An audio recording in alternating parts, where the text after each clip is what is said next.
Everybody, as people are coming in, welcome everybody to our event, Troubling Terms and Sex Trades. I'm particularly glad to introduce this event. It's the first event sponsored by the new Gender and Sexuality Studies Institute at the New School. We're living in troubling times when Gender Studies Institute are being shut down. We are creating as a gesture of solidarity for all those who are being shut down at the moment. I'm delighted that this event has so many participants. I think that the topic and the speakers are amazing. So I'm really looking forward to the discussion. I would like just to say a few words about the Institute and why we have decided to launch an institute when people worldwide are closing them down. And that's already an explanation by itself. But we thought also that it would be a particularly vital moment to do this for internal reasons as well. I mean, at the moment at the New School, as you can see from our course offering, we have a very vibrant gender minor.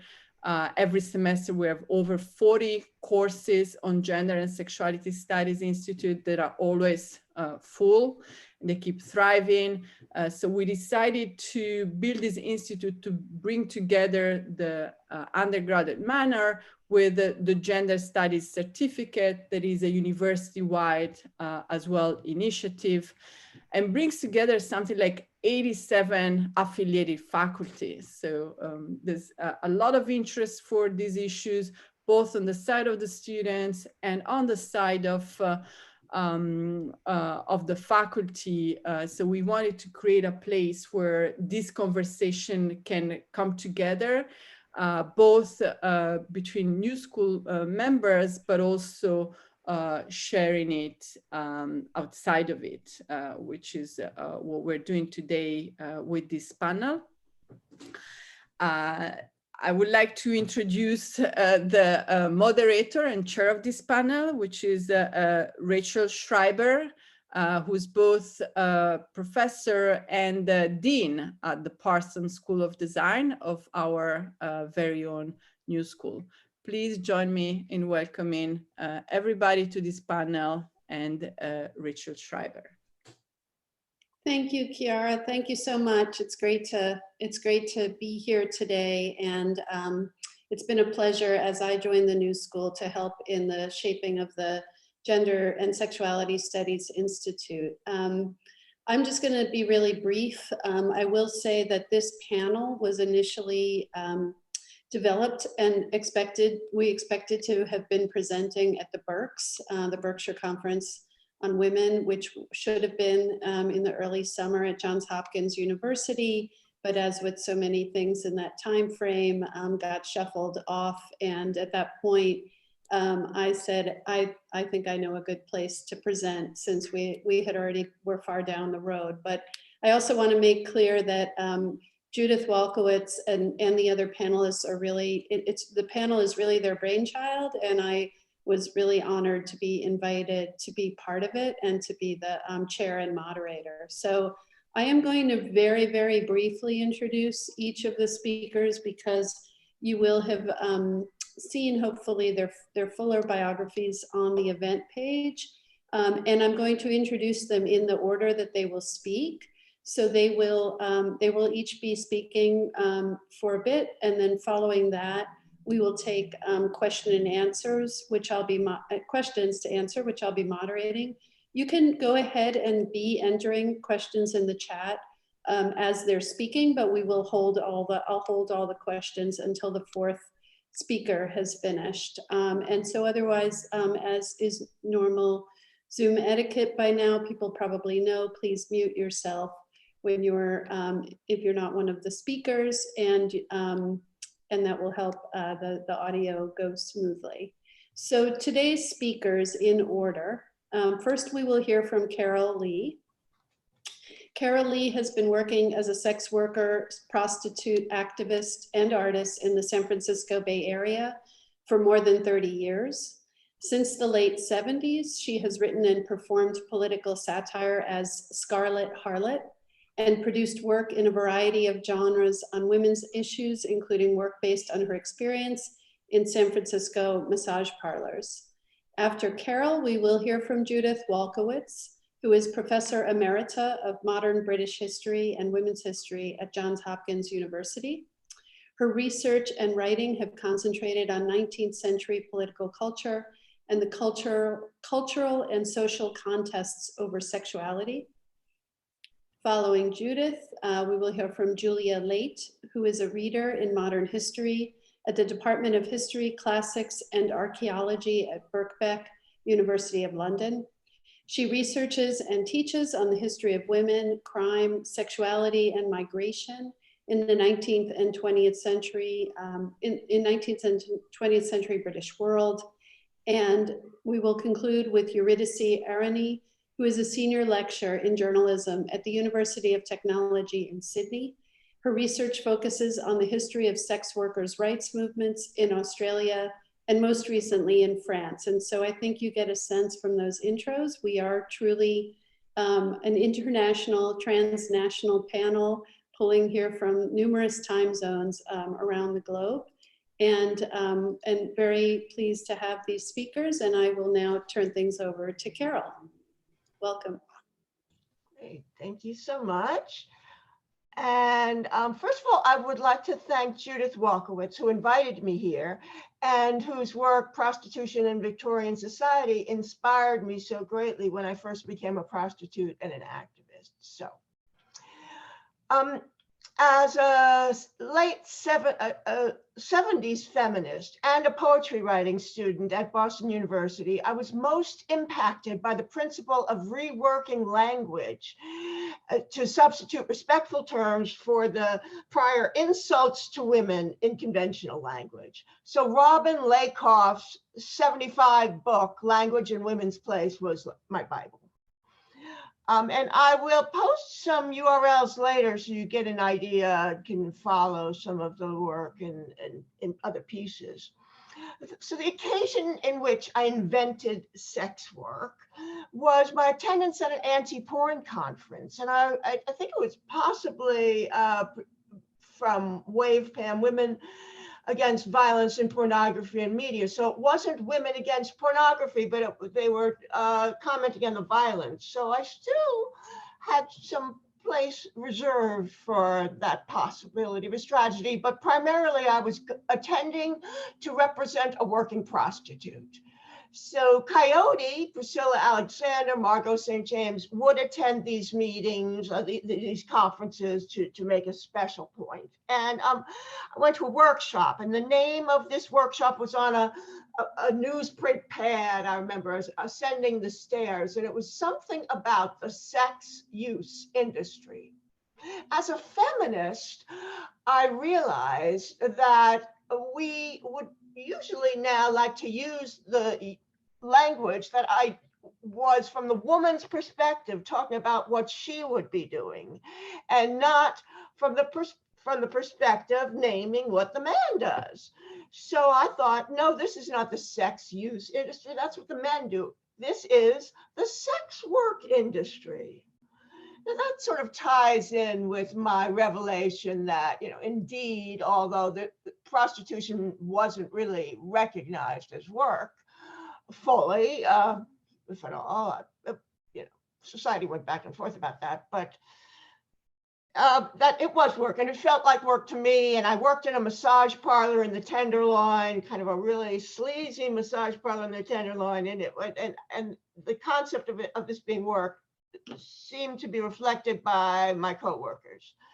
So when I went into the workshop, the women were sitting in a circle, and I got up and I explained that we should be making these changes because indeed, as feminists, we need to center the discourse on what the women are doing. And interestingly, no one objected to what I said. Nobody considered that that might be a major challenge, i.e. to view this as work. So people looked around at each other, of course, anti-porn activists, and I thought it was interesting that there was no discussion at any point of that, and it was really just accepted. Now, mostly, all my experiences as a sex worker rights activist, I was translating into poetry and into what would ultimately become a play. And I'd like to play this little 1-minute clip. It's a performance, and this particular performance was chosen for the Women's National Theater Festival. And I just want you to pay attention to the tension between the personal and political that this activist expressed. So the whole play was about being an activist, becoming an activist in the context of prostitution. So let me see about sharing this. And I think this is going to work exactly right. It's only a minute once it gets shared. And is this working? It's working. Okay, let's see. I believe you'll hear it as well. Sex workers unite! This paper bag symbolizes the anonymity prostitutes are forced to adopt. The demystification manifestos!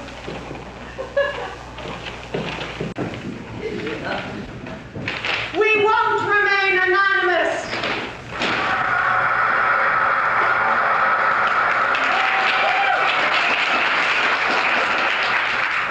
It is an outrage that there are laws in this country which deny our right to receive payment for sexual services. Sex is as dirty as power and money. Power means get more. Hi. Hi, I'm Scarlett Harlot, and this piece... Oh no. It's always happens. I have to get that. Hello. Hello, Scarlett. It's us. Okay, so you kind of get the joke. So Scarlett's trying to explain her politics, and she's interrupted by the work, by the need for her to see clients, make some money. And then she comes out, and so that's the context. The next thing I just want to show you briefly is this is something you can look up my website, and I will share the URLs with you later. But at some point, it was actually as 1989, the Oxford English Dictionary went and looked to see who invented sex work, and I got a screen grab because I have no idea what they say now. But anyway, this is what they found then, and I just wanted to share it with you. They have a definition and that sort of thing. Okay, and so the term sex work, as we know, was I was part of Coyote, and it was really due to the collaboration with Priscilla Alexander. So it was really she and I who, even though I invented it in a certain context, she's the one who popularized it. And she moved it forth. And I was very lucky that she didn't. She published a book called Sex Work, and she had always been at the forefront of making those kind of changes. And I just wanted to go through another couple of terms, because the language of this movement was very, very central to me. And again, I say as a poet. So decriminalization was something that came to us through Coyote. And it was a friend of Margot's, was that Jennifer Jones? Was that her name? And she, the term was of use amongst the left and the kind of hippie movement, which I was certainly one of those. She applied it to prostitution, and the term was then meaning anything but that. I mean, it was meaning not regulated in the standard way in which prostitution was regulated by making us criminals if we don't fit into an exact model. So there are other parameters.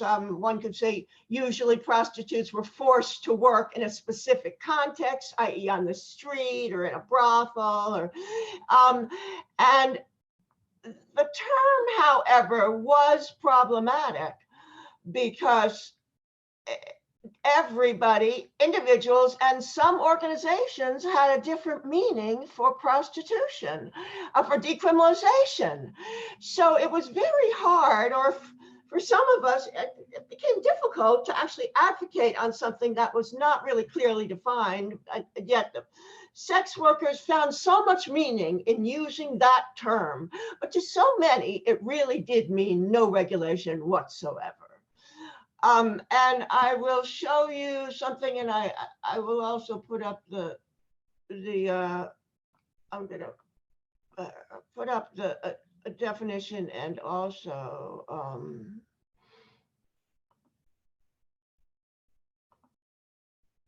think that's shared.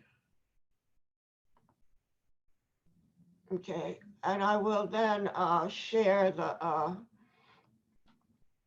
other items that you'll need, but this is something you'll find on my website, and here's and this is about how these definitions get used and misused. And I have the next part of what I'm going to be discussing. You see there, if you could want to take some of those down, or you can chat me up later and I'll give them to you, but I'll paste them in the chat, as a matter of fact. So this terminology and decriminalization was very complicated. They would say to us that what we mean is that prostitution should be regulated as other businesses are regulated. But guess what? Other businesses are so variously regulated. So that's very problematic, and it's even problematic now. So that was certainly no solution to the idea of defining terminology for it. And then the last segment of that is the last place that we had problems was in trafficking. Of course, when the anti-trafficking terminology and framework entered sex workers' rights advocacy, then we were saddled with an historically problematic framework and definition that seemed to be the next way to describe aspects of prostitution. And historically, trafficking sometimes not. Historically, trafficking meant all prostitution. And certainly there was a lot of momentum so that anti-trafficking did mean anti-prostitution in some of the documents. And I think somebody will be able to comment on how that evolved. But it slipped into the language. It was the idea about studying what the framework means. It was truly beyond what sex workers were able to do. I mean, studying the history was extremely hard.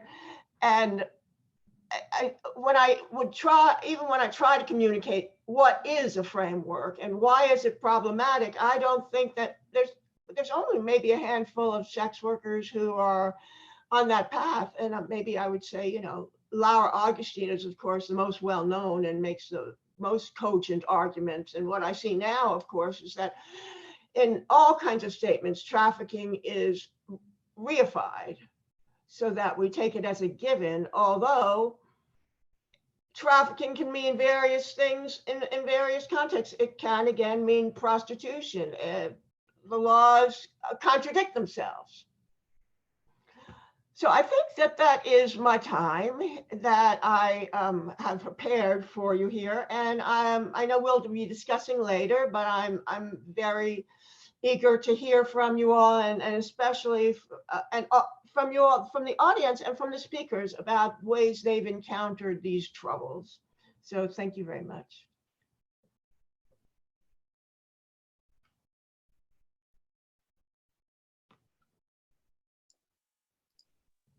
Thank you, Carol. I'll turn it to Judy now. Oops. Now I'm trying to find my text. I'm sorry. Just a second. Oops.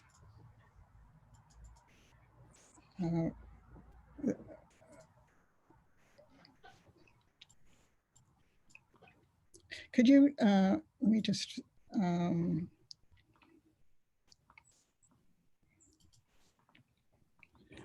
right, I'm just gonna have to, this didn't work. Oops, sorry. Okay, here I am. As a neutral and, let me just start. Well, first I want to thank, am I on right now, Rachel? Yes, you're on. Okay.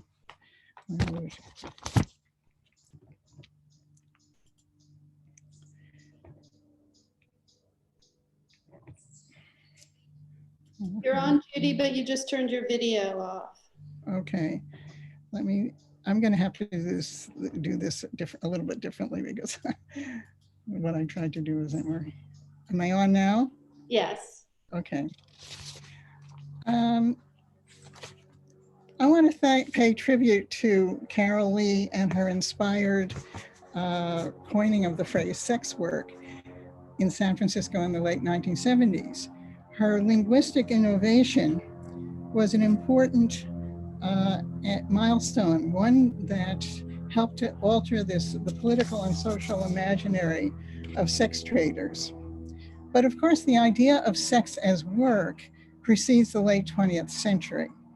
Feminist historians have traced a centuries-old vocabulary of work among women selling sex who describe their work not so much as a profession or set of skills, but as a way of gaining a living, a survivalist strategy for keeping body and soul together, a kind of form of alienated labor distinct from the self.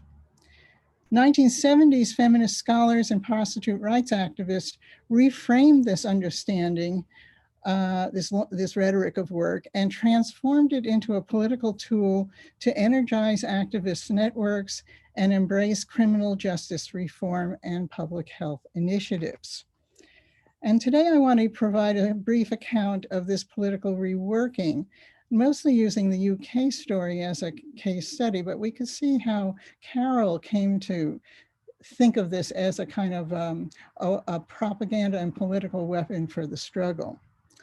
In the 1970s, prostitute rights groups upheld a work paradigm in order to challenge an exceptionally harsh policing regime against street prostitution.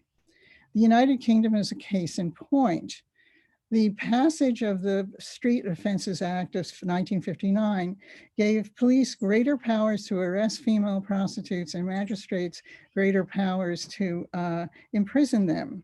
Negative official rhetoric accompanied this punitive regime. From the 1950s to the 1980s, British governmental reports branded vice girls as pathological and unmercenary. These same reports rejected poverty as a factor in women's move into prostitution. Dismissing such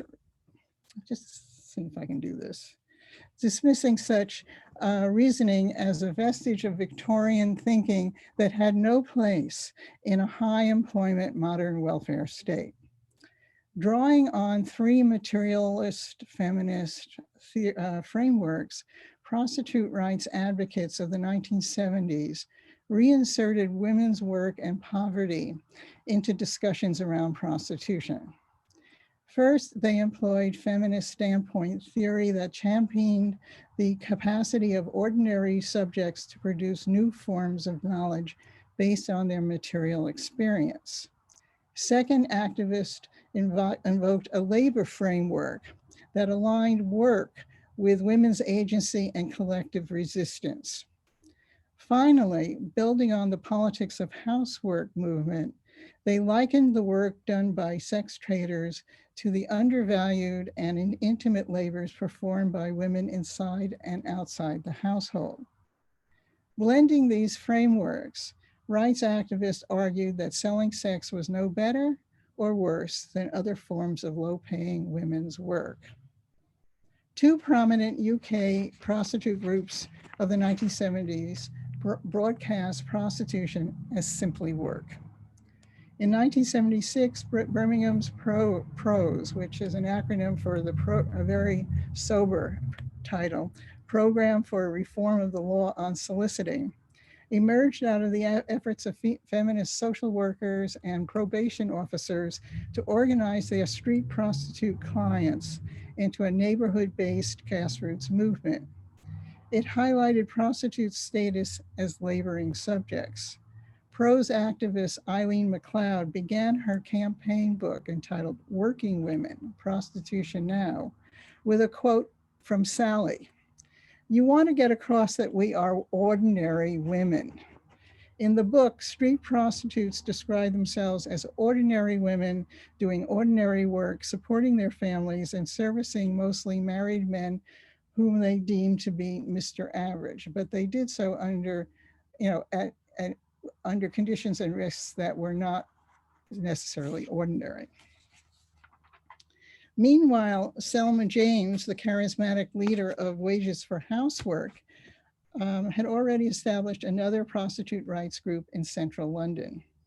Since 1972, James had argued that if women were paid for what they did, including sex and motherhood, this cost would bring capitalism to its knees and reveal the total expropriation of the productive labor performed by women inside and outside the home.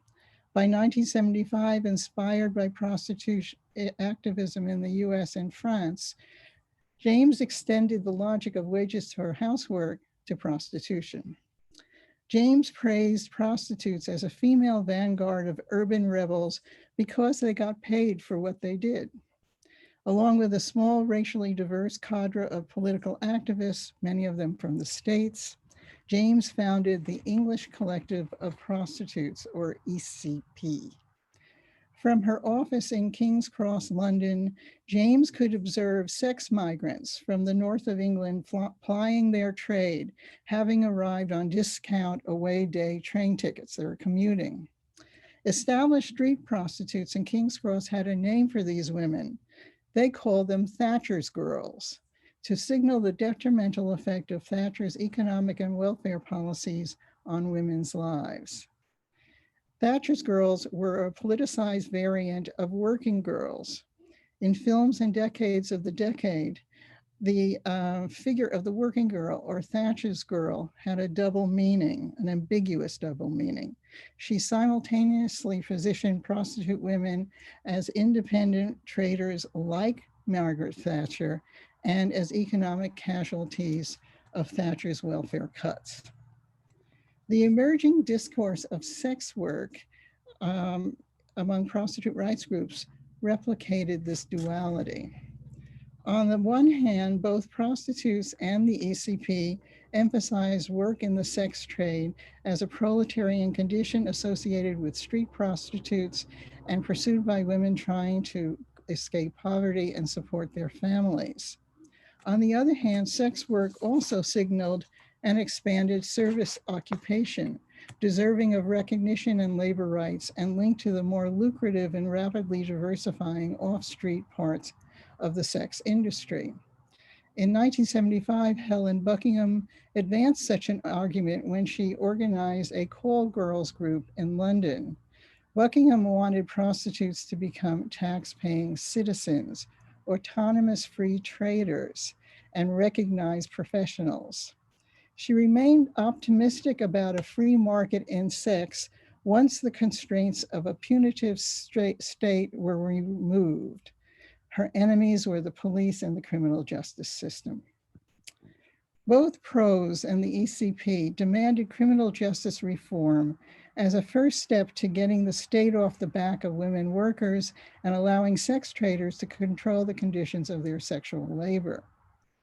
According to the ECP, decriminalization would destigmatize the sale of sex and enable working girls to gain legal protections against predators. And so what I'm doing here is giving you ways in which work underscored the need for decriminalization, how decriminalization would change work. By reducing social isolation, decriminalization diminished opportunities for exploitative labor and women's dependence on third parties. Without an arrest record, a working girl could more easily seek employment outside the sex trade. The removal of prohibitions against advertising and brothels would allow streetwalkers to move indoors and participate in small worker cooperatives. These multiple assertions involve contradictory views of the state, sometimes as a protective resource for women, but mostly as a hindrance to women's autonomous position in the sexual marketplace. So that's the case for sex work and criminal justice reform. Let me briefly turn to how outreach health initiatives embraced and publicized the sex work paradigm. Established in the late 1980s in the face of the AIDS crisis, outreach health services tended to view street prostitution as survivalist labor and to adopt a harm reduction policy. Over time, a number of them also provided services well beyond AIDS prevention. These health initiatives embrace the sex work paradigm in a number of ways. First of all, their understanding of harm reduction entailed a certain version of standpoint theory. To reduce risks, they tried to meet people where they are without judgment, listening and learning from sex workers. To advance that goal, outreach projects discreetly hired ex-streetwalkers as peer educators. And in the Global South, this was a tremendous development and really helped to expand the sex worker movement. And they supported decriminalization as a form of harm reduction. Second, health activists challenged the older public health view of sex traders as chaotic and dangerous vectors of disease. Instead, they treated them as rational workers, documenting streetwalkers' use of condoms as standard work routine and a form of safe sex. And finally, support services were instrumental in circulating the term sex work in the late 1980s and 90s. Following the lead of the World Health Organization, and here Priscilla Alexander's presence there and the publication of her book was really important, UK outreach workers began to address sex traders as sex workers, and that's really how it entered the popular lexicon. The term sex work, one outreach worker remembers, helped to normalize the practice of commercial sex, connecting it to the mainstream of women's lives.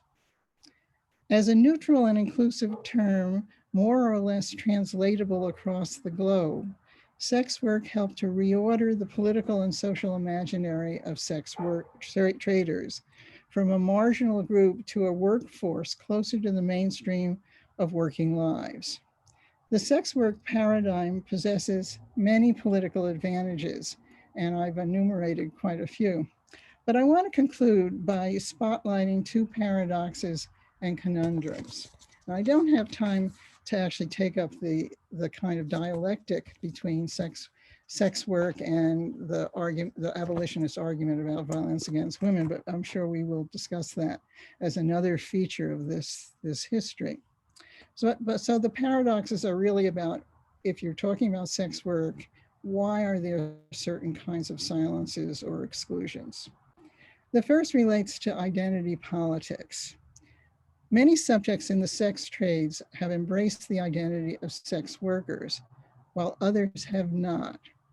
Those who have not include subjects who believe they were abused and victimized, those who deny that what they are doing is sex, those who deny that the practice of selling sex creates an identity, those who claim a different work identity distinct from sex work, notably strippers and lap dancers, those who still maintain a gendered identity and solidarity as working girls.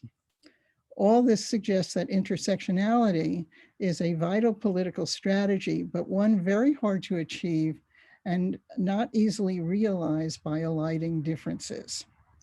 The second conundrum relates to understandings of the state and the market. Despite their focus on sex as work, rights advocates have devoted little attention to imagining changes in the economic organization of the sex trade after decriminalization.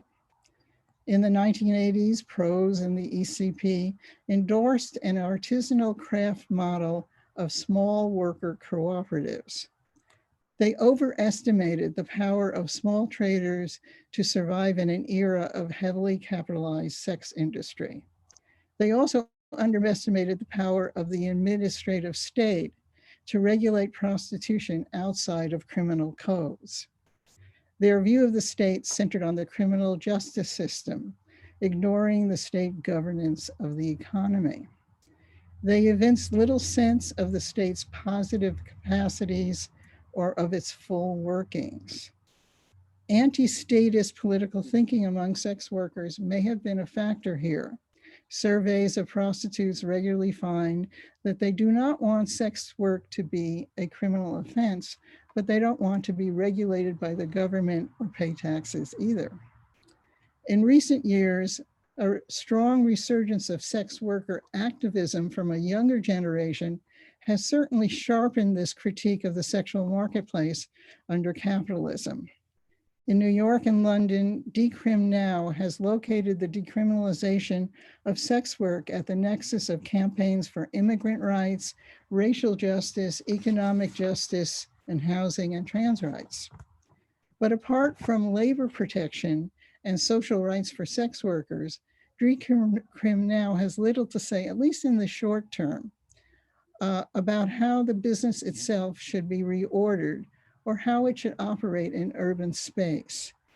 The recent history of marijuana decriminalization suggests that more hard thinking might be in order.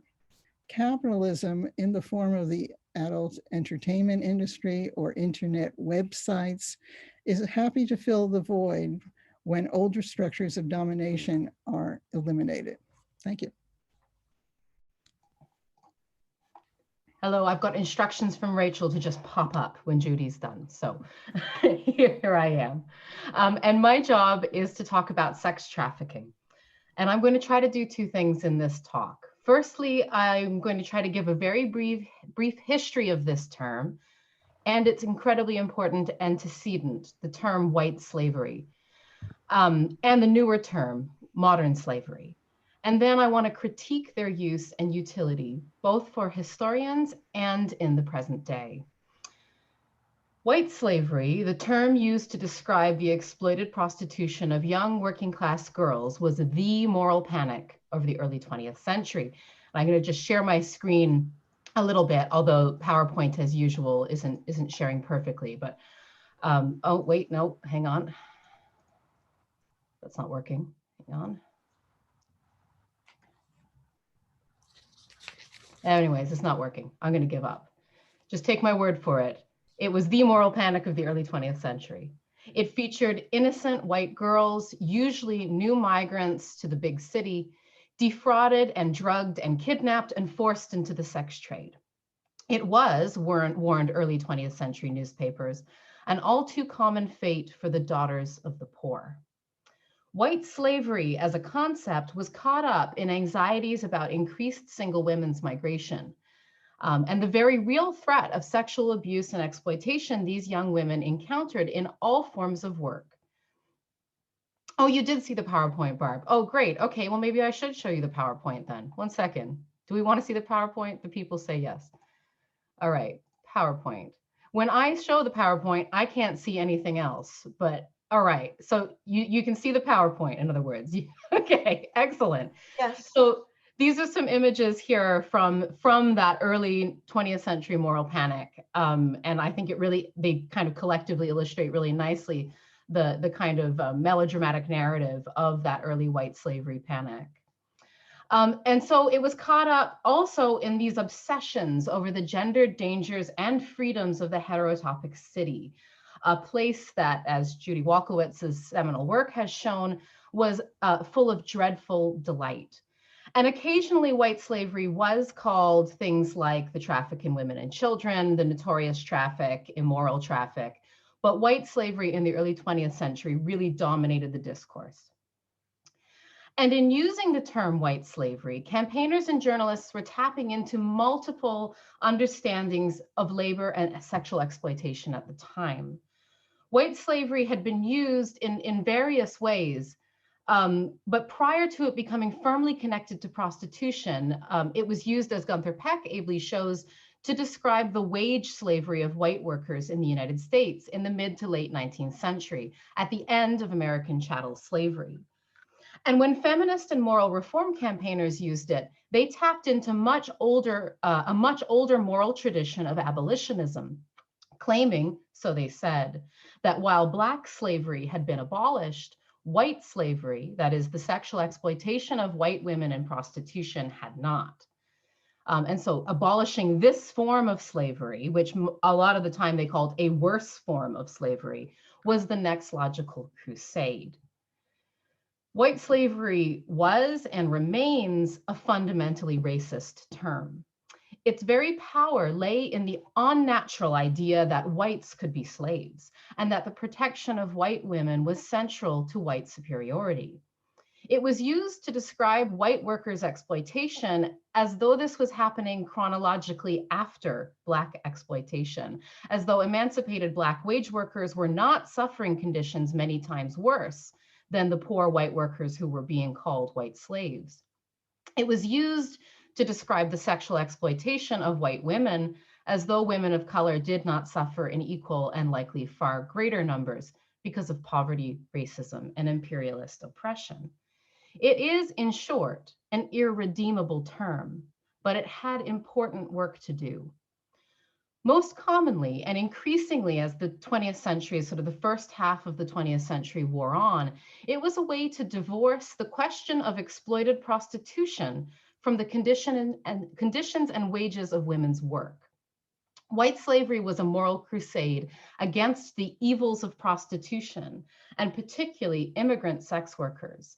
It was not a crusade against the structural inequalities that saw so many women choose prostitution as a least bad option. And this moral crusade looked to criminal law and migration law, not labor standards and workers' rights, as the sort of answer to the problem. By the 1930s, white slavery fell out of official use amongst humanitarian agencies and international bodies, and the traffic in women and children took its place, although white slavery continued to be used colloquially well into the 70s and arguably beyond. By any other name, trafficking, sex trafficking, was a way for the modern state to disimplicate itself in organized systems of exploitation. So it had spent many centuries being directly implicated and involved in these systems of exploitation. And trafficking was a way to sort of say, no, the state doesn't do this, criminals do. To illustrate, this outcry over the traffic in women, or white slavery, was happening simultaneous to the British state and British companies shipping thousands, millions of migrant workers from one imperial site to another in a desperate attempt to supply labor to its growing global resource extraction industries in the sort of after slavery had been abolished. The terms and conditions of these labor contracts, even if they didn't amount to full legal indenture, were terrible. And some people even campaigned against them in the early 20th century, but they were never called trafficking. The working conditions of millions of exploited and colonized workers, both men and women, received nowhere near the attention of a very small number of white Western women who had been coerced and defrauded into the sex industry. Now, for some, mostly feminist and socialist campaigners, white slavery did provide a way, and trafficking did provide a way, to articulate the way in which women were caught between the Scylla and Charybdis of sweated labor and sexual exploitation. And hopefully I can change the slide. Did you see the changed slide? If nobody yells, I'll just assume you can. So this is a postcard that was made by the Suffrage Atelier in London in 1912, which shows this white woman kind of rowing her boat, trying to choose between the twin evils of the white slave traffic and sweated labor. Most memorably, Emma Goldman, the anarchist who was writing in the United States in 1910, labeled the traffic in women as politics for baby people. People who clamored for the state to do something about the trafficking panic, but didn't seem willing or capable of understanding the systems of gendered, racial, and class inequality that made that exploitation possible. And so people were kind of speaking out against the way that trafficking and white slavery is being used. They were speaking out against the use of migration restrictions and criminal law in order to address it. And this thread of strong radical critique runs through the century, but it's not what I want to focus on here, because I want to look at the ways that the troubling terms of trafficking and white slavery have been used by mainstream, often conservative humanitarian organizations, by states and policymakers. But I wanted to make sure to get this in, that there was no consensus over these terms. There was always a kind of counter narrative and protest.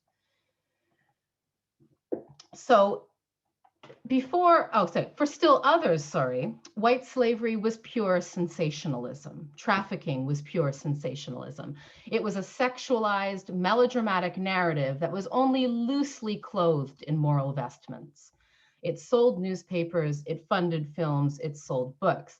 And I find this kind of journey of this book called From Dance Hall to White Slavery, which was first published in 1912 and kind of had many different reiterations after that, really indicative of the way that white slavery becomes a kind of trope of pulp fiction by the mid-century, kind of sort of unapologetically sexualized. And I think that this thread runs subtly and in the pulp covers less subtly through the entire kind of history of these terms. Before I move on, though, to discuss the contemporary uses of these terms, I'll reflect briefly on the utility of sex trafficking for studying the history of commercial sex, sexual exploitation, women's work, and migration. When I say that white slavery and trafficking are useless and obfuscating terms, I don't mean that we can't write histories of them, of course, as ideas and concepts. We can and we should and we have. And I'm not saying that sexual exploitation and labor exploitation didn't occur within the sex industry in any given time or place. Of course it did. But the meaningless label of trafficking hides more than it reveals. And I think Carol really nicely kind of sort of gestured to this in the first talk on the panel.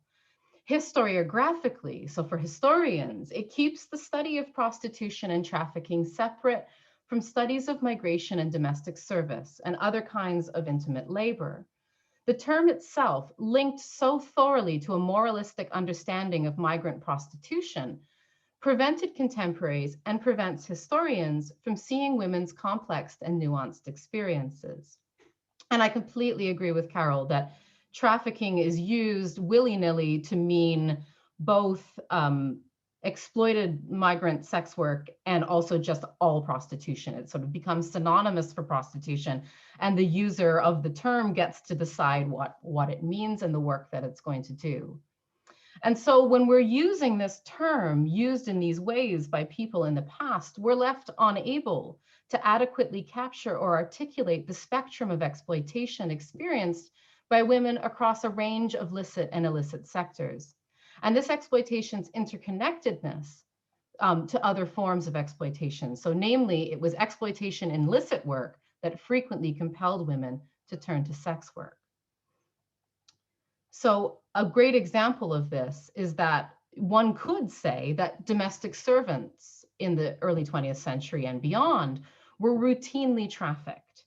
If trafficking meant being compelled to migrate, being defrauded as to the poor working conditions and pay, being forced to work almost constantly and without contract, and tied with threats and sanctions to a specific job or employer, so those are many ways in which we could define trafficking, then domestic servants were routinely trafficked.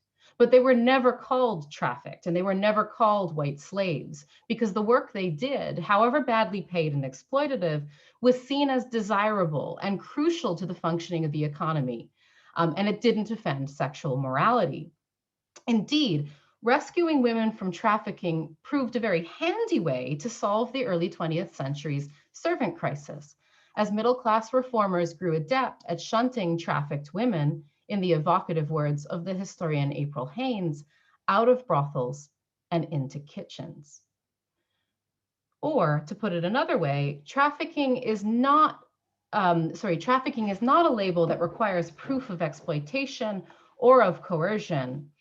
It was and continues to be a way to label particular kinds of undesirable migration on free in order to police and control those who undertook it and undertake it, both the victims and the perpetrators.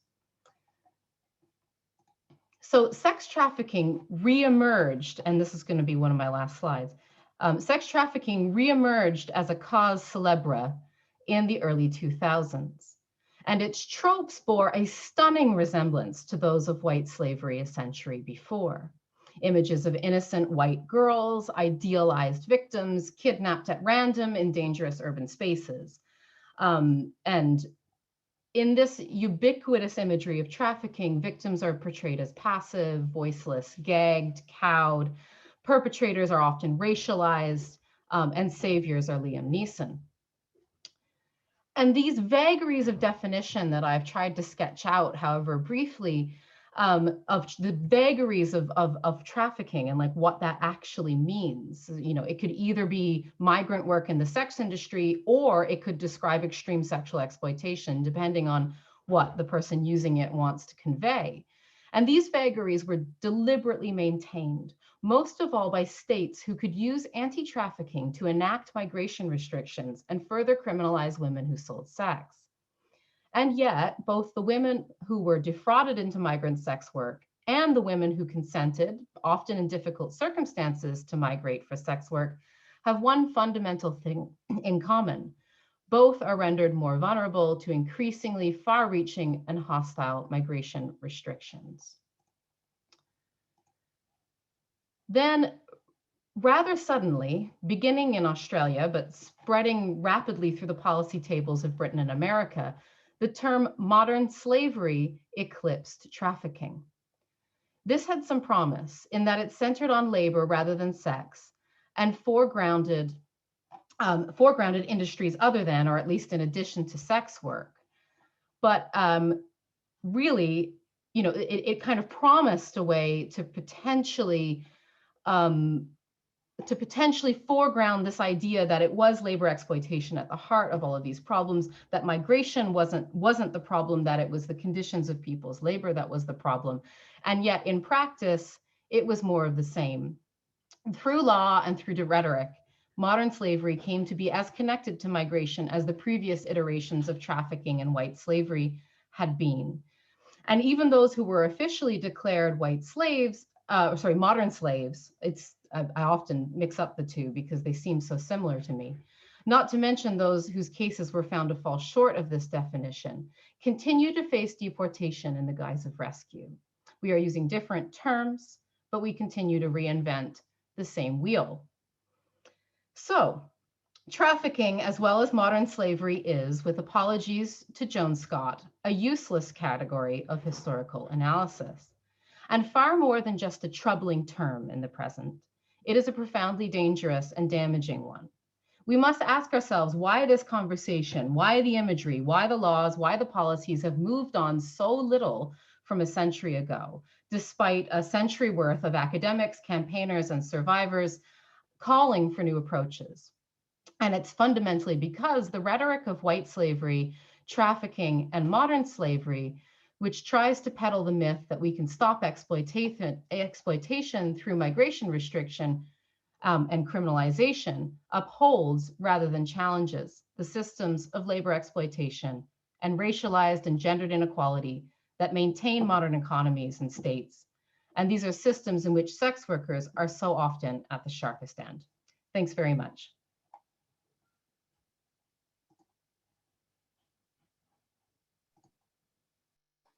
Thank you, Julia. And I have to just jump right in here.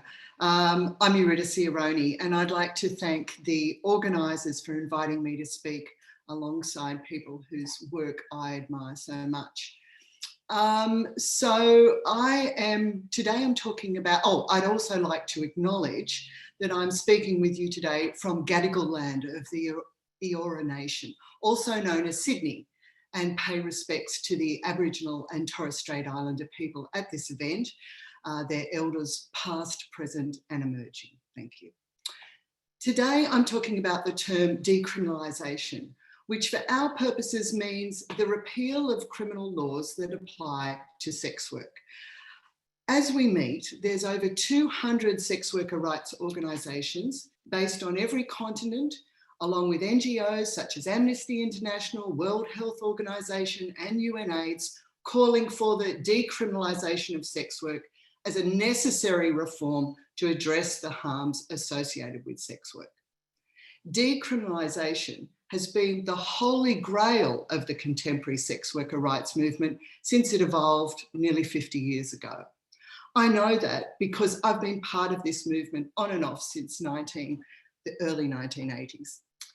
New South Wales boasts of having, that's where I am, New South Wales boasts of having a longer history of decriminalised sex industry than anywhere else in the world. All types of sex work are decriminalised and regulated in New South Wales. Since 1995, police no longer have a role in the sex industry here. And New South Wales sex workers have their own government-funded organisation which provides a wide range of support services and represents the interests of sex workers on government committees and other organisations wherever sex work is discussed. Sex workers have access to health and safety protection under the law, same as other workers, although stigma persists and migrant sex workers without appropriate work visas are largely left out of the benefits of reform. Plenty of research shows that most sex workers in New South Wales experience safer and healthier working conditions from those in other Australian states where sex work is legalised or criminalised. And despite claims that decriminalisation would result in an explosion in the size of the industry, the number of sex workers remains unchanged, mostly unchanged in New South Wales. So why then am I prepared to make an argument that claims that the term decriminalisation is unfit for purpose? My argument builds on the work of Swedish researcher Petra Östergren.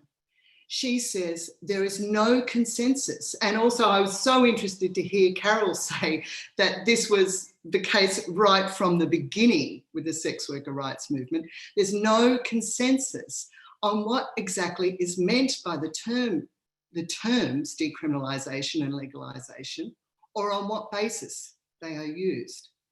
Her work proposes a revised descriptive tool for the regulation of sex work, and it's aimed at sex work researchers. But my research shows that this tool could also, and tools like it, could also be more usefully applied by the sex worker rights movement in their quest for law reform and equal rights. When I read her work and the recent research where it's applied, I went so far as to wonder whether the term decriminalisation has outlived its usefulness as a rights movement goal and needs to be rethought, if not retired. Let me explain. I just want to show you something now, just briefly. Oh God, now I've gone off the Zoom. Oh dear. Okay, let's go back here. Share screen. Here we go. Okay, so you should be able to see this screen, and this is a timeline that I've produced with sex workers, and this timeline is how decriminalisation occurred in New South Wales. You can explore this timeline with its many historical sources and documents in your own time, but what it shows is that in New South Wales, the decriminalisation of sex work was not a one-off bill to repeal criminal offences related to sex work, but a long process of reform that continues today. So back to me. Okay, let's see. All right, I just wanted to show you that so you can go there later, and I'll put the link up on the screen. The first law reform in New South Wales was in 1979 with the repeal of the Summary Offences Act. Sex workers were not the main target of the repeal. The civil libertarians who were behind that reform wanted to get rid of what they called victimless crimes by the homeless, those with mental illness and drug and alcohol addictions. But by default, the repeal also decriminalised street-based sex work. It should be no surprise then that hundreds of sex workers embraced this reform by spilling out of the illegal brothels and parlours and onto the streets of Sydney. This explosion in street-based sex work alarmed both the government and residents. And within a couple of years, lobbying from police and residents caused the government to wind back permitted locations for street-based sex workers to so few locations that if you come to Sydney today, you'll see that street-based sex workers are almost as difficult to find as koala bears. This experience, combined with the election of Conservative governments and the emergence of HIV/AIDS, put a brake on further sex work law reform until 1995, when brothels were finally given the green light with the repeal of the Disorderly Houses Act.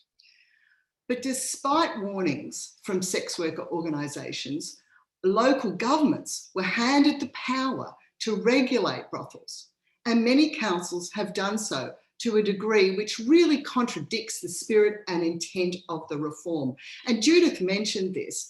For instance, we as sex workers thought that small collective brothels would be able to operate and would be the preferred choice of sex workers under new regimes. And I'd been working in a lot of those illegally during the 1980s, but they've virtually disappeared from New South Wales under this model.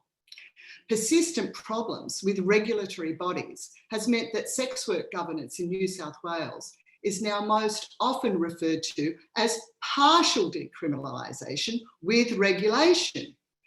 But that term is inexact because it's planning regulations, not criminal laws, that now prevent sex workers being allowed to operate like similar businesses in New South Wales. For instance, brothels can only be situated above street level in shopping precincts. It took 16 years then for the criminal laws to be removed in New South Wales, criminal laws applying to sex work. And now, 40 years later, there is still unfinished business. This is why many sex workers say that decriminalisation is only the beginning of law reform, and I would go along with that. New Zealand sex worker rights activists had the benefit of watching what happened in New South Wales, and so were able to take some of the lessons learned from that into their lobbying and negotiations for decriminalisation. Unlike in New South Wales, decriminalisation in New Zealand occurred with the one bill that became the Prostitution Reform Act in 2003. Working alongside Tim Barnett, the sponsor of the bill, the New Zealand Prostitutes Collective were closely involved in designing the regulations that would follow. Yet a last-minute supplementary order introduced by the Minister for Immigration banned temporary visas from working in the sex industry, thereby disallowing one group of sex workers from benefiting from the reforms. Certification for brothel owners also appeared as an amendment. Some see this as a form of licensing, thus pushing the bill in this aspect towards what was defined or is defined as legalisation. These amendments mean that the PRA, the Prostitution Reform Act, is also often referred to as partial decriminalisation with regulation. Catherine Healy from the NZPC, the New Zealand Prostitutes Collective, calls it a hybrid type, that is a combination of decriminalisation and legalisation. In response to the failure of these bills to live up to their promise, sex worker activists now use the word full decriminalisation to distinguish their decriminalisation ambitions from the New Zealand and New South Wales regimes. This term is meant to reassert the claim that all sex workers and all types of sex work should benefit equally from law reform. But in my opinion, this qualification does little to make decriminalisation fit for purpose. A look at the Hansard transcripts in New South Wales, New Zealand and South Australia, all places where sex work reform has been debated, demonstrates that argument over the meaning of decriminalisation and its equally confused cousin, legalisation, at times dominates the real business of reform. That is providing legal protection and a basis for sex work policy design and implementation that reflects both sex worker and wider community needs and attitudes. Genuine masochists should head straight to the South Australian Hansard, where the Parliament has rejected 13 attempts to decriminalise prostitution since the 1980s. Many hours of parliamentary debate have been wasted in discussion over what decriminalisation and legalisation encompasses, why one is preferred over the other, and how they impact sex work policy. Sex workers lobbying for law reform are equally exposed to fruitless conversations with politicians and the media, trying to explain and justify preferred policy approaches in reference to these terms. But is it anybody's fault when neither word was meant to capture the range of complex choices and tasks involved in designing and implementing untried policies and assessing their impact on sex workers and the wider community? In his introduction to the second reading of New Zealand's Prostitution Reform Bill in February 2003, Tim Barnett acknowledged his frustration as he attempted to summarise the process of decriminalisation as a four-stage process, cautioning that, and this is a quote, "few words are as confusing as decriminalisation and legalisation." The NZPC and Barnett equally agreed that confusion and argument about the meaning of these terms hijacked parliamentary debates. While calling for decriminalisation had been useful as a social movement blanket slogan in New Zealand, it clearly failed to show the road ahead. The third and final trouble with decriminalisation concerns how easily and effectively it has been co-opted by highly organised anti-sex work lobbyists. A vivid illustration of this is in Sweden, where abolitionists claim that Sweden's end demand policy is in fact decriminalisation of prostitution. There is no criminal offence for the selling of sex, only for brothel keeping, procuring, living off immoral earnings, and purchasing sex from a woman. This spin on decriminalisation, facilitated by its wide and imprecise application everywhere, has become very attractive for politicians who disapprove of sex work for moral reasons and yet do not want to see sex workers imprisoned or fined. What they fail to understand is that this rebranding of the term criminalises sex workers by default and simply extends the status quo to a large degree. There are many places in the world where the sale of sex itself is not a crime. And as was argued in New Zealand Parliament and other parliaments, if the sale of sex is not a crime, why the need for law reform? If parliamentarians are given the right to vote on sex work law reform, not along party lines, but according to their conscience, as was the case in New Zealand and in South Australia, by taking this line, they can be seen to support decriminalisation.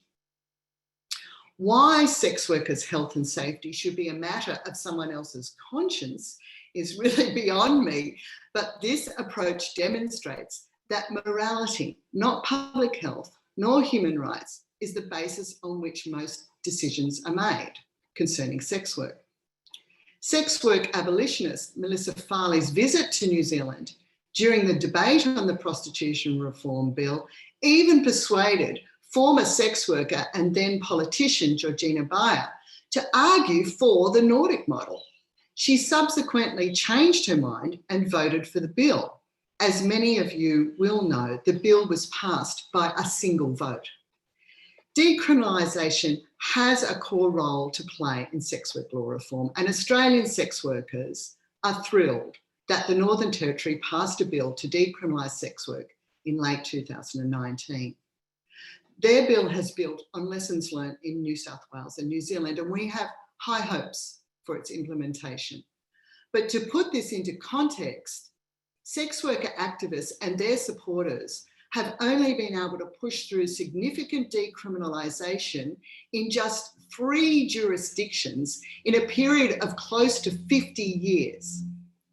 This disappointing record becomes even more stark when you consider that the contemporary sex worker rights movement emerged alongside second wave feminism and the LGBTI movement in the early 1970s. In my opinion, the persistent use of the troubled term decriminalisation has contributed to this poor result. To end, what can be done?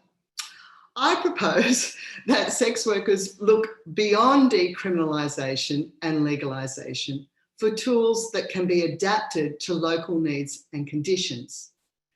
Ostergren's typology that I mentioned at the beginning of my talk can be adapted to local needs and conditions. It's already in use by researchers and in their use, they demonstrate how the various tools of governance are formulated and implemented, and then how they impact the sex worker sector over the short and long term. Her typology involves the elaboration of sex work policy design and aims to clarify the kinds of measures that would be most effective in alleviating the problems facing the sector, such as stigma, violence, and exploitation. It measures and lays bare different approaches to sex work governance, from the repressive approach to what she has called an integrative model. Not a sexy term at all, but one that comes closest to what was hoped for with decriminalisation. It necessitates ongoing formal collaborative governance between sex worker organisations, resident groups, governing and regulatory bodies prior to, during and following the implementation of law reform, and includes provision for anti-discrimination laws for sex work as an occupation. Neither happened in New Zealand nor in New South Wales. It involves seeing decriminalisation, if we are still going to use that word at all, not as a set of laws passed at a particular time by a particular parliament, but as a social process. This process is not just about preventing harms, but about recognising sex worker rights as labour rights and human rights in law, in public discourse, and in everyday life. Thank you. Thank you, Eurydice, and everyone, Judy, Carol, Julia. It's incredible to have this spectrum of people from Eurydice. We appreciate you getting up so early, and Julia staying up so late. So I will do my best to track questions in the chat. But I actually would like to take the moderator's prerogative and begin with a question of my own. I'm really interested in, as we think about these terms, sex work, trafficking, decriminalization, how they, I'm going to say engender, so I will use that word specifically. How do they engender notions of agency versus passivity? And I'll tip my hand a little and say that something that troubles me is that we often, it seems to me that we often hear trafficking phrased in the sense of someone who has been trafficked. So that already, that formulation itself builds in a kind of passive tense. But I'm curious to hear our panelists, if anyone wants to jump in and share what your thoughts on how these terms themselves that are troubled and troubling maybe raise questions of agency and passivity.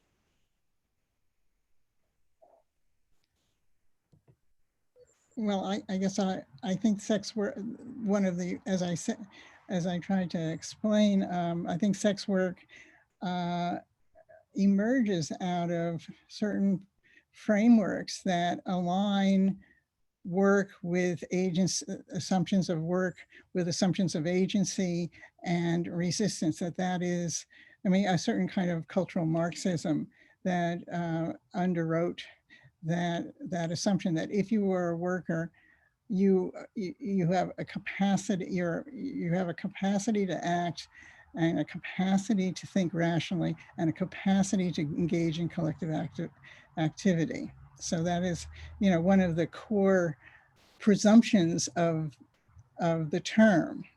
I think I just want to point out that one of the fights that go on between abolitionists and sex work advocates is terminology, and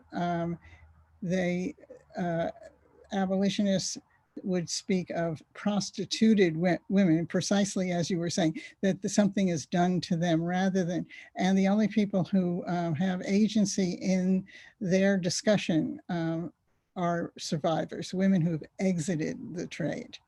And so to be in the trade is by definition within an abolitionist framework to actually being capable of agency and to fall into to be subject to false consciousness if you actually think of yourself as a worker. So that's the dynamic that I see. Yeah, and I mean the term trafficking, it is so troubled when it comes to questions of consent, passivity, and agency, right? Because it's on the one hand entirely framed around the passivity of the victim, but then legally speaking, it literally says it actually doesn't matter if you've consented or not if we decide you've been trafficked, and it gets really, really complicated, and there's sort of moments when they kind of encounter the kind of fundamental contradiction that they've created. For instance, in the 1920s, when they do a kind of big research into trafficking, and they realize, oh, the vast majority of trafficked women are actually women who were working in the sex industry before they were trafficked. So they weren't trafficked into prostitution. They were selling sex, and then they were offered an opportunity to travel, and they traveled, and then they got into an exploitative situation. And you can sort of see the policymakers of the 1920s just like not being able to square that at all. That sort of idea that a woman could choose to sell sex, but that she was still potentially vulnerable to being exploited. And so they get in such a tangle about it that they just decide the best thing to do is for us to erase this idea of agency and consent. And it's an incredibly convenient erasure because it also means that you can label somebody a victim and sort of deport them or imprison them, and you can just live with those contradictions. So yeah. I think in the new, amongst young people in new movements, I hear them wrestling a lot with issues around consent. First of all, for young people, there's a lot of young people who they were just young, who want or are not allowed to ever consent, so they go crazy with the whole thing. Then there's the continuum of consent that is involved when people are in poverty situations. So there's a huge discourse opening up because in the effort to get more representation from those who are in more vulnerable situations. And I find it very confusing myself. I mean, I feel like I can never use one word when I'm writing some kind of policy document for sex work. I have to use about three. I have to use sex work and people engaged in sex trades. And then there's that whole idea about circumstance, coercion, or decision, I think. So I think it's very interesting now, and I hope that they follow this direction. Thank you. Eurydice, anything to add on this? No, not on this, thank you. Oh, look, I suppose I could add something. Look, you know, I think we're in a pretty different situation down here, down under, including New Zealand and with us. But the interesting thing is just how different decriminalisation, sex workers in the decriminalised states here in Australia the conditions and the access they have to politicians, how different it is in states where it's criminalised. Yeah. For instance, in South Australia, I mentioned that they'd had this terrible record of, the government refusing to pass decriminalisation in that state. And during the last attempt, which was only last year, politicians wouldn't even meet with sex worker representatives. And that organisation had been funded since the 1980s by the government, and they wouldn't even meet with them, some of them, to discuss the bill. That's all I have to say. Thank you. Thank you. I'm going to ask a couple of questions from the chat, but I might at some point also ask, I'll put this thought in your heads of the panelists in case you have questions you want to ask of each other. We'll create some opportunities for that. And apologies that I haven't been tracking the names, but I will just ask the questions and comments. Somebody wrote, "Thank you so much to all the speakers. So grateful to hear your insights. I have a question about the tactics used by the antis. There's a constant stream of disinformation about sex work, decrim, and also trafficking. What do you see as the most useful strategies to counter this disinformation?"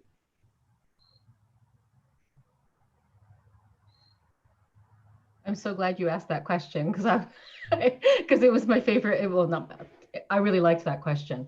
And first, just to plug an event that's happening on Sunday, I'll put it in the thing. Sex Workers' Rights Organization in Vancouver have just produced a wonderful animation, and they're having a kind of launch for it about exactly that question. How do you counter this misinformation? So I'll put that in the chat once I'm done talking. But as far as trafficking goes, for me, what I kind of try to do as much as possible is say, well, okay, obviously we're all coming from the point of view that we care about people who are being harmed. And what we want is to help them. So you need to look at what anti-trafficking policy does for victims of trafficking.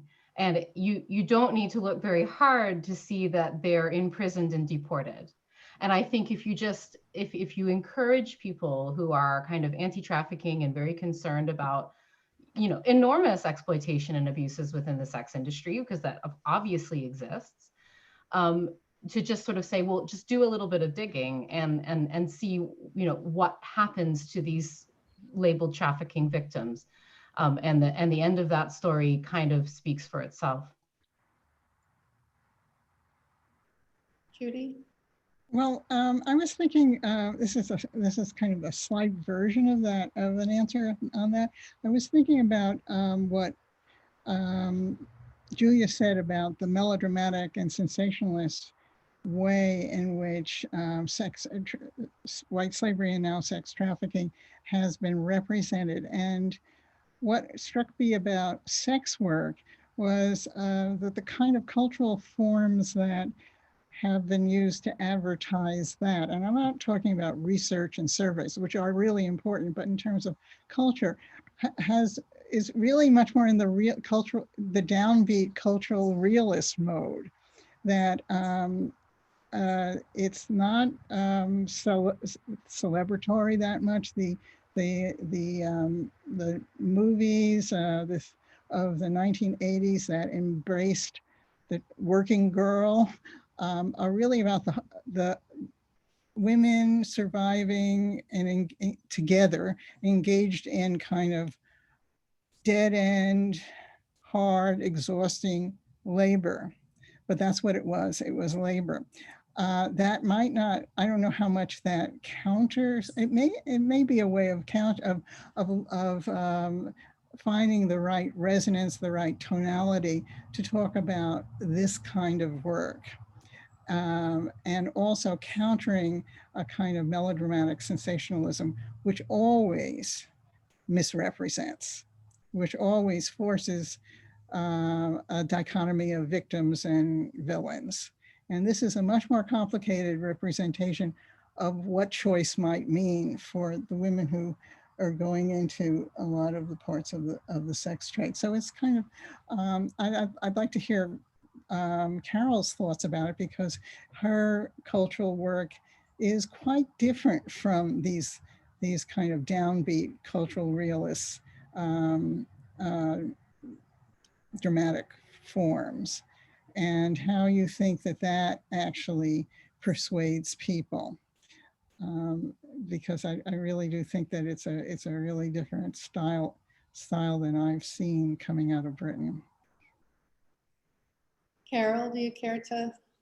Well, I'm sorry, but I was answering this from the original person who posed the question. I just want to say this morning, I got this email, Freedom Network, having a huge campaign that it needs truth against misinformation. I mean, it's perfect for, you know, the Trump times. So and it's wonderful to see them call it out in such a concrete way. And this is something I hadn't seen before. So, I mean, you know, I mean, I'm always sitting and waiting for allies, for mainstream groups to think hard and to come up with some campaigns that'll really help us. And not enough really is done. And I know things encouraging active allies to organize around us, but I think that's good. I mean, that was really what I was doing. So that's it.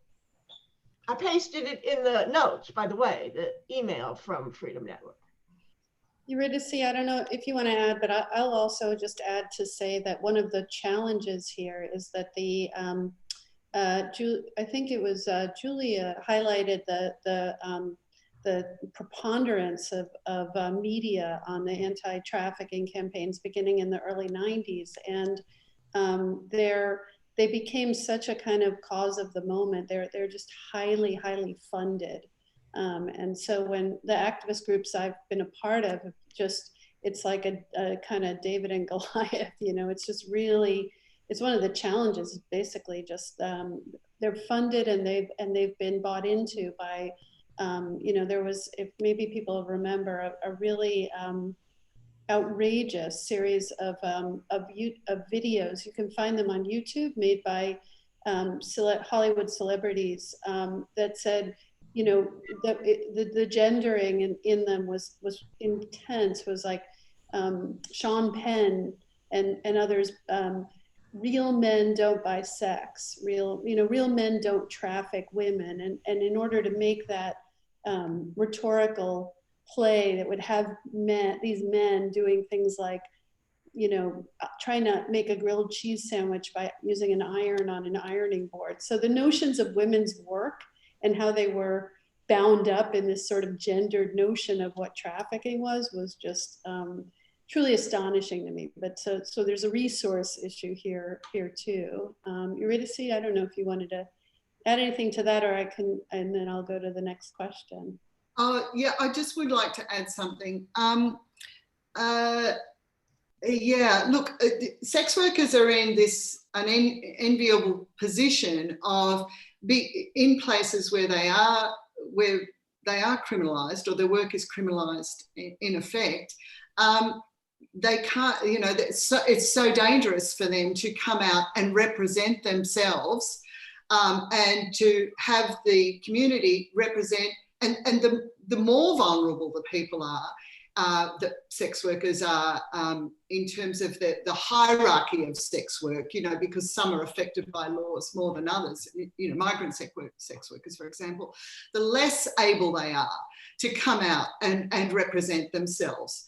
And that is just so difficult, you know, that has really prevented the movement from showing its full face. Yeah, people like myself and Carol, we can do that, but so many people can't. And just quickly, briefly, but I have been researching what changes. I tried to do some research on what changed people's mind, politicians, police, and people like that, who have been involved in having to change their mind and having to be involved in decision making around sex work. And the thing that I have found in my small, you know, measurements and interviewing people and stuff like that in my most recent research is that the thing that changes their minds is meeting sex workers, diverse sex workers. And certainly in the Northern Territory, with the new bill that came through, Indigenous women and in New Zealand, Indigenous women who worked as sex workers in those places, who represented their concerns direct to politicians, had a significant result on changing people's minds, because politicians would meet them and they would think, okay, you know, they will not be made more vulnerable by law reform, and they're saying that their lives would be changed, so therefore we will go along with that. And I think that's really important, that the sex worker rights movement can somehow show its diversity and continue to draw in the people who need to represent it in a one-on-one personal fashion. So that's my... I have one thing I wanted to say again. Okay. Oh, this was just something we did we just put their names, we wanted them to say. But I just want to say again, like the problem that I'm focused on is working in the sex worker movement and getting them to like not buy into it and not use the term trafficking, reifying it. And I mean, that is huge. And I haven't really gotten anywhere. There are a few people who know, but still might use it. So there's just no way to get the community to get on board this. Thanks, Carol. You know, I'm going to go a bit out of order because I think that segues nicely into a particular question, which was, I'll just read it, but I'll also add a bit to it. A lot of your talks seem to state, either implicitly or explicitly, that sex work is women's work. Indeed, the synopsis of the panel on the website states that this session explores the troubling terms associated with female sexual labor, given that so much stigma against sex workers is derived from misogyny, despite the fact that there are men working in the sex industry for as long as women. And here is where I'll add that people of all genders work in the sex industry. What does it mean that we, and we on this panel and in this event, continue to talk about this from the perspective of, say, women's work? Or in the words of to get back to the questioner said, isn't framing sex work as women's work in itself a troubled term to frame this discussion? Well, I was just speaking from the point of view of history. That is to say, when you look at the the prostitute rights groups of the 1970s, they did define it, their constituency, as women, and they did define it as they did argue for it as a version of ordinary women's work. And that has, I think the introduction of the term sex work to replace working girl has opened up the possibility of thinking of it in more inclusive and and more diverse workforce. What I was also trying to say is that that doesn't come without some problems. And it's I think that we've all said that it's important to acknowledge the difficulties and challenges of even terms that have mostly had good political effects or have pushed an argument forward, like decriminalization, like sex work. And that while intersectionality is a really important political goal, it doesn't mean that it doesn't produce difficulties.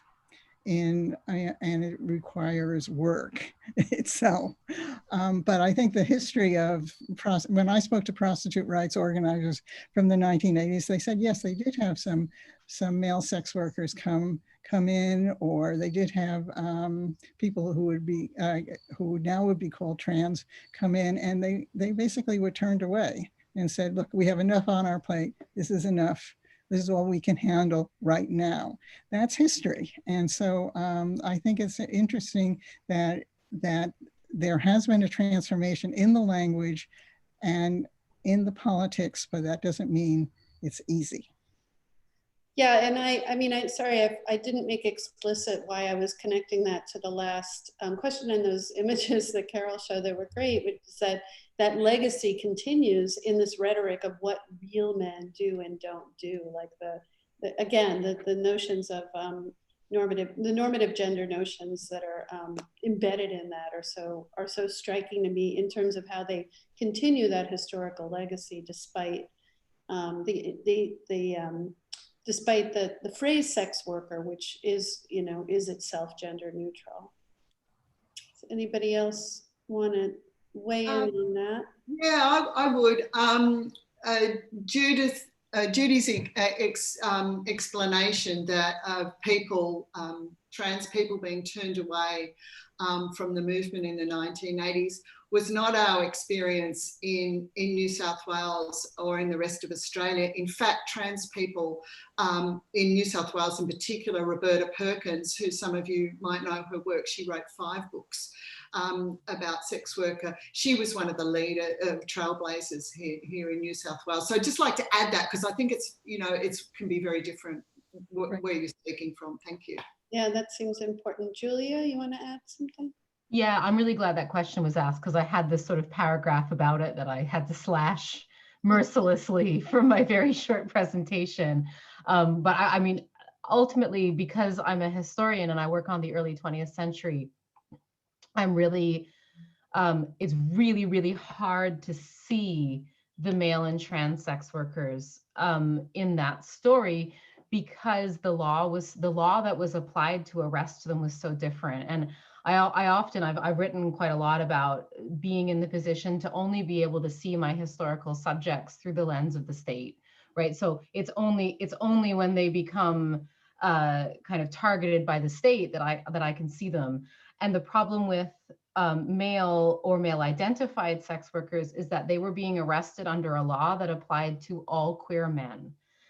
And so you can't tell if somebody's being arrested because they are selling sex or if they're being arrested simply because they are a queer man in public. And so it's really, really tough. And there's some great work being done on that. But it's one of the reasons why historians kind of go, this is really fraught. But yeah, I would have liked to, had I had another 10 minutes, I would have liked to develop it further because it is something that's routinely sort of sidestepped by the antis. Let's just call them the antis for the sake of shorthand. You know, whenever they're challenged, sort of saying, you know, that there's men and there's trans sex workers who are in this story, then you're just sort of met with silence, or you're met with yes, but 90x% of these people are cis women, and it's just not good enough, really, is it? So yeah. So I'm gonna I'll combine 2 other questions, which I also think are somewhat related, that building on the conversation we've had in terms of who counts under this term sex worker. But these questions are related to pornography.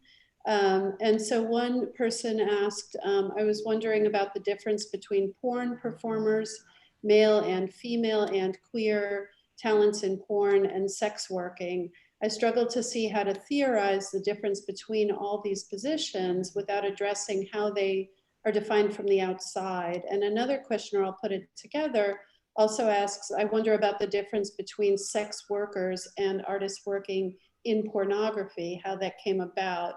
I'll add a spin of my own, which is that when I worked with the St. James Infirmary in San Francisco, it was a very purposeful and intentional move to have the word sex worker, the phrase sex worker, cover, be inclusive of anybody who trades sexuality for sustenance in any way. And in that way, that group of activists really who ran the clinic really saw themselves as, and they did range from people working in the adult film industry, people working in pornography, and even people who were in, say, marginal housing situations who would sometimes trade sex for shelter. So it was a very like intentional political alliance. But I'm curious from our panelists how you see and how in your research maybe pornography and the people who work in the porn industry come into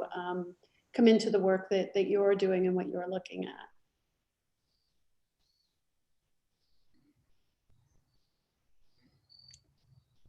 Well, Carol and then Judy.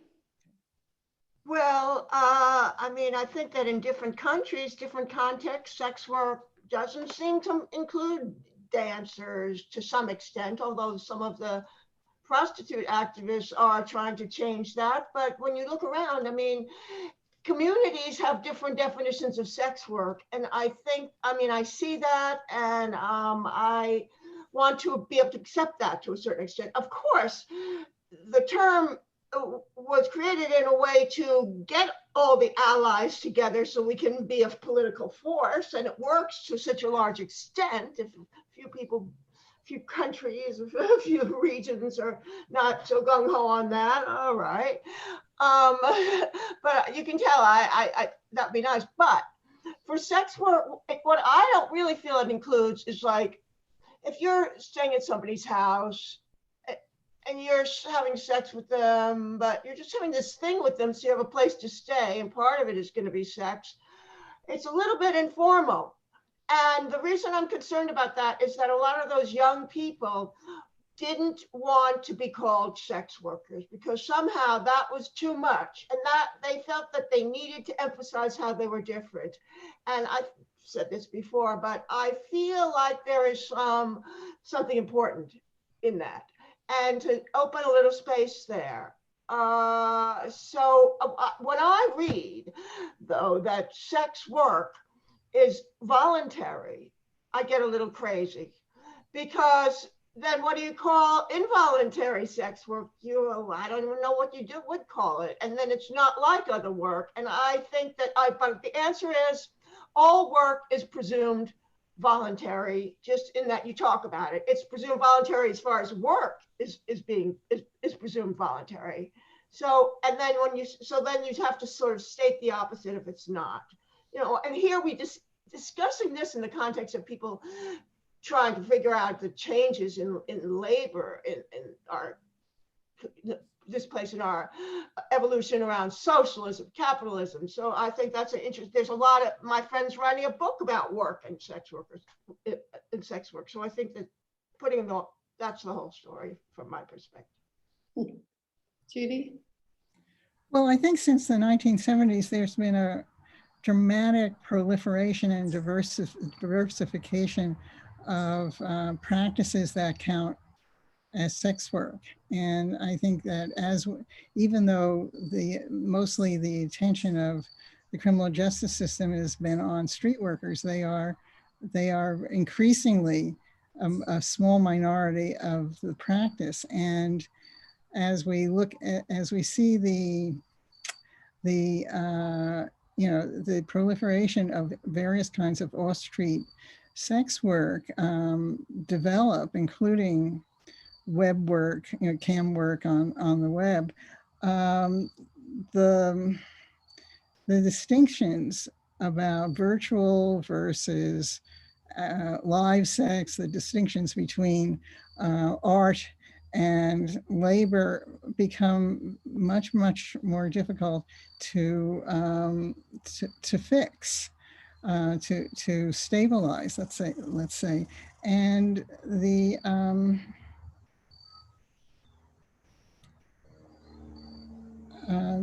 so what is true is that once the term sex work gained traction in the late 90s, it became possible for trade unions in both the UK and the United States to try to actually organize people mostly in the illicit side of the sex trade, in the adult entertainment industry, and to a certain extent in the porn industry, because they could understand it as labor. But it's interesting that what they were able to do is work with people who had illicit status. So that's one thing to think about in terms of pornography. That is the illicit side, that has become the illicit side of the sex trade. And it means that it is possible for unions to imagine working with them. What they find is that a lot of the people working either as in pornography or as strippers, as lap dances, don't believe that they have an identity as sex workers. They think it's that and they wanted in Britain, they wanted to be represented by the equity industry, the equity union. So these are these are struggles about self-identity and about the boundaries of what is licit and illicit in terms of the selling of sexual services or erotic services. And, I don't know if we can I don't know if we can rectify all that, but it's part of the, I think pornography and prostitution are another set of words that are probably things that we have to kind of reconsider as to how useful they are and where they will take you. Yeah, I'd like to just say a couple of things. I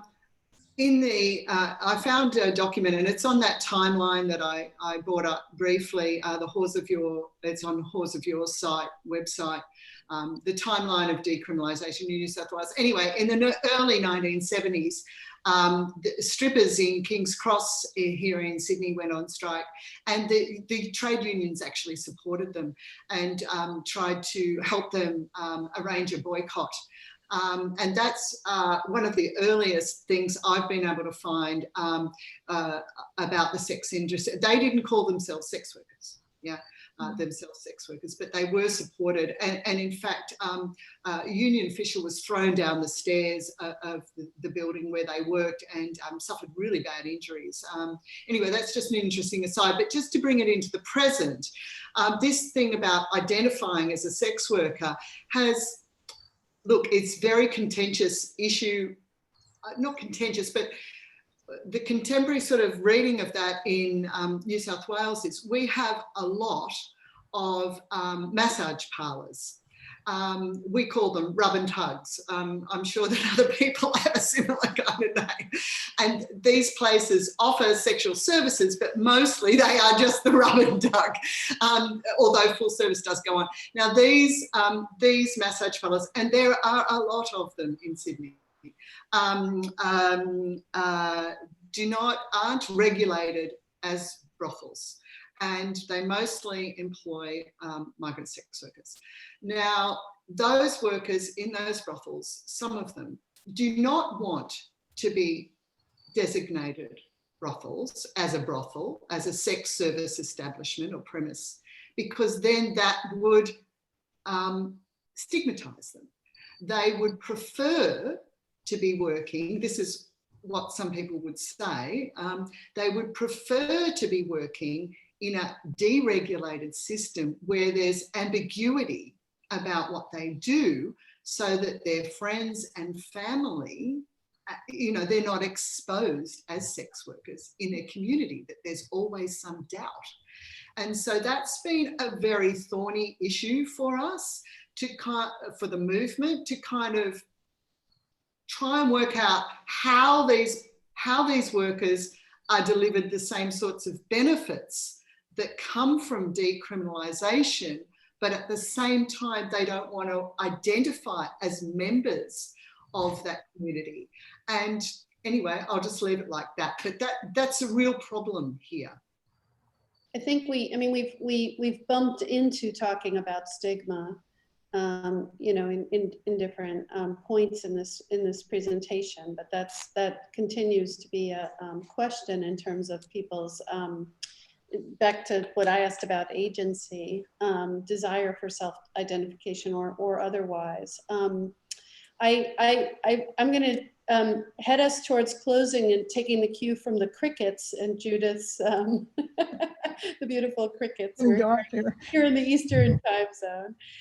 But I did promise to give a couple moments for the panelists to ask any questions of each other. So why don't we see if there are any questions that you have for one another. Well, I have a question for Eurydice, because she has really convinced me of the complexity of decriminalization, even though I already had some thoughts about it before. And yet you talk about, appropriate and good policy design in the face of all these difficulties that you've enunciated. What would be the policy design? What would be 2 or 3 examples of good policy design that would work for both?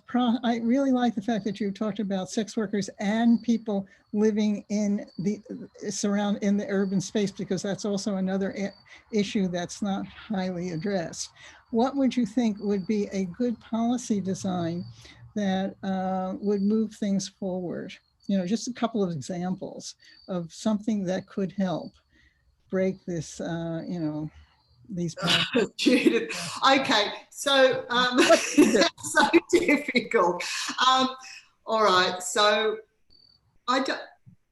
look, what worries me is I think that sex workers need to have choices where they can be in charge and control over their working conditions. We know that the internet has given a lot of freedom to independent workers in Australia in particular, but at the same time, as I said, this idea of small female collectives where you just kind of rent a place and you share the rent and there's 3 or 4 of you, and those have disappeared, and I think that that's a real shame, because what it means is that there's a style of sex worker who is confident and with technology and able and willing to take on the role as an entrepreneur, much like any other worker in the gig economy. But that doesn't suit everybody, and it certainly doesn't suit the most, how people who are doing it in a part-time fashion want to remain, it's not a career, it's not a business for them, but it's something that they do every now and then, or something that they do in their students. And so, look, I don't know, Judith. It's more about an approach. It's more about having, I think, sex workers, as I said, involved from get-go through the planning process, through the regulatory process.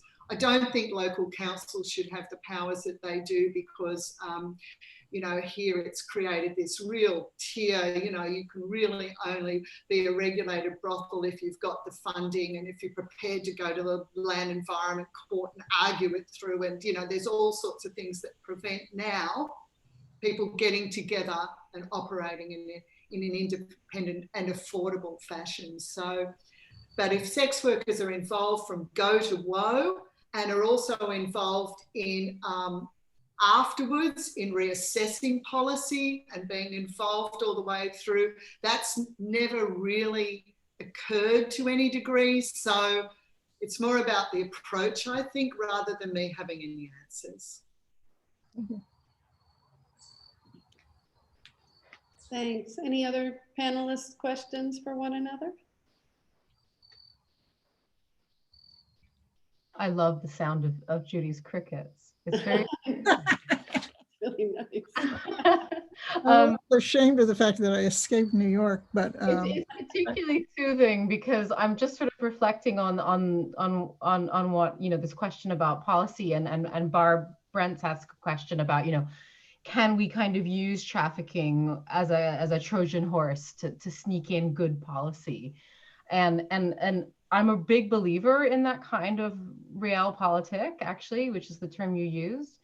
But I'm getting more and more cynical, particularly, well, at least in a UK context. I can't imagine anyone being optimistic in an American context either, because the way in which the UK has enacted its hostile environment, one of the key pillars of that hostile environment against migrants is to break down any potential communication walls between different government agencies, which means that if a trafficking victim approaches the police report her or them to immigration. And I think, until we can at least get that, until we can at least have some kind of reassurance that if a victim of trafficking, and again, I want to reiterate, I'm not saying there are no victims of trafficking.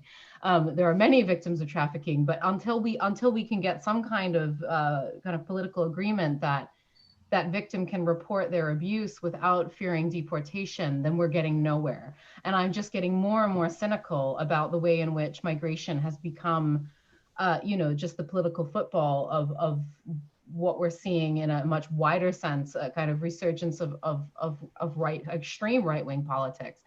And I can't unpick it. As soothing as the crickets are and as optimistic as I'd like to be, I'm not. I'm actually really pessimistic. I think we have a great deal of work to do. Mhm. Can I just add to that? Thank you, Julia, for bringing that up. That's right. I mean, visas, proper working visas for migrant sex workers is really, really important, because without that, yeah, we're in all sorts of trouble. Yeah, all of us, those who want to change the laws. And I would just like to note that in this Australian state of Victoria, they're looking at law reform there, and they are proposing that visas be extended. And in New South Wales, it is possible to work as a sex worker on a working visa if you're an international student, and certainly we have a lot, but we need a lot more. We need better visa systems so that people can work. Thank you. And healthcare and other workers' rights. Carol? Well, we have good laws around trafficking here. We have a Safer Sex Worker Study Act that's national, that our squad is mostly like putting forth. So I guess it seems pretty good to me. It's about how foster cestas hurt us. So that's something. And the other thing in California, we did something that I don't like this, but it was modeled after trafficking, just that if you have a crime committed against you, you don't get arrested for prostitution. If somebody does something to you, it says violent, but it's very broad. So and that's modeled. And I don't know how much you have to report. Like with trafficking, you have to report so much. It's terrible. But with this, I think anyway, it's modeled on anti-trafficking. I think that's interesting. But in saying that, I do want to say I never use the term trafficking unless I'm also making it clear that we don't have an agreed upon definition. So yeah, people are trafficked, of course, whatever that means. But because I don't want to say it, nothing to reify without qualifying it. I feel that way. That's great. Nothing to reify without qualifying, but maybe that will be our our phrase to wrap up. This has been a very attentive audience. I'm sorry for the big Zoom format where we don't see everyone's faces and aren't able to hear from everyone, but I appreciate the questions and additions into the chat, and really appreciate the Gender and Sexuality Studies Institute for allowing us to stage this event that had otherwise been punted by a turn of events involving the pandemic. And a very hearty thank you to the panelists for your really well considered and well presented thoughts today. So thank you, everyone, and take care. Save the chat. If you want to keep it, you can save your chat. Great. Thanks, everyone. Have a good night. Bye-bye. Right.